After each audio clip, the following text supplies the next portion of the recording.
Hello everyone and welcome back to For Dummies KH. Today's video is going to be a bit shorter than usual because I'm only going to be going over one thing, and that is views in Drupal. So if you haven't seen my previous video, I highly recommend checking that out. I go over what Drupal is, what it's used for, and how to create content types, and it pretty much will take you straight to where I am now. So if you take a look at the site, you'll notice that it's a bit more fleshed out than in the previous video, especially up here at the navigation menu. And that's because I added views for each of my original content types: course, faculty, and location. And these views will represent the data entries for each type in a table for easy viewing. And if it would load, I'll be able to show you. Okay, there we go. So if you want to learn how you can make these pretty looking tables in your own Drupal site with your own content types, then you're in the right place, because that's exactly what I'm going to do. So to get started, you're going to want to click on structure up here, go down to views, and add a view. You can name your view whatever you like, but I'm going to go with college because that's the content type I made for the previous video, so I'm just going to stick with that.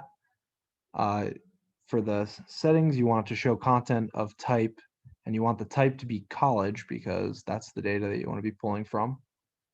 Then you will create a page, and then display settings, you want to put it as a table because that's what we're going for here. So for items to display, I'm just going to put 3 because that's how many items I've made for college. You can change this to suit however many items you've made, or if you just want to have a certain amount of items and then let you scroll or navigate through, that's also an option. So I wanted to show up in the navigation menu at the top of my page, so I'm just going to add a menu or create a menu link and then make the link in main navigation, include an RSS feed, and then save and edit.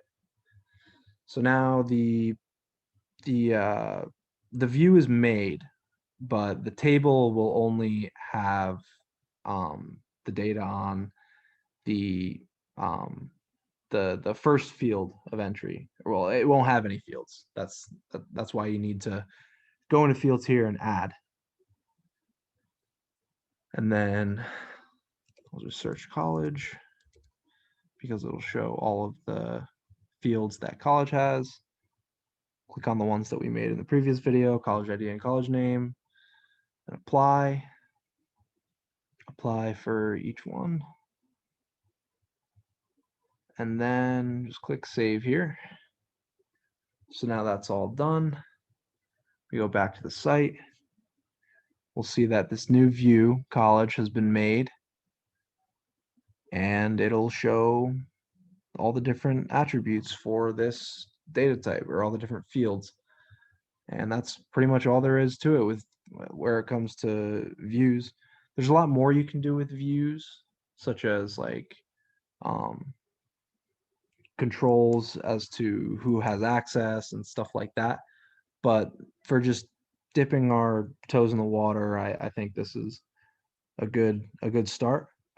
So that's all I have for you guys today, and I hope you were able to get something out of it. Until next time, peace out.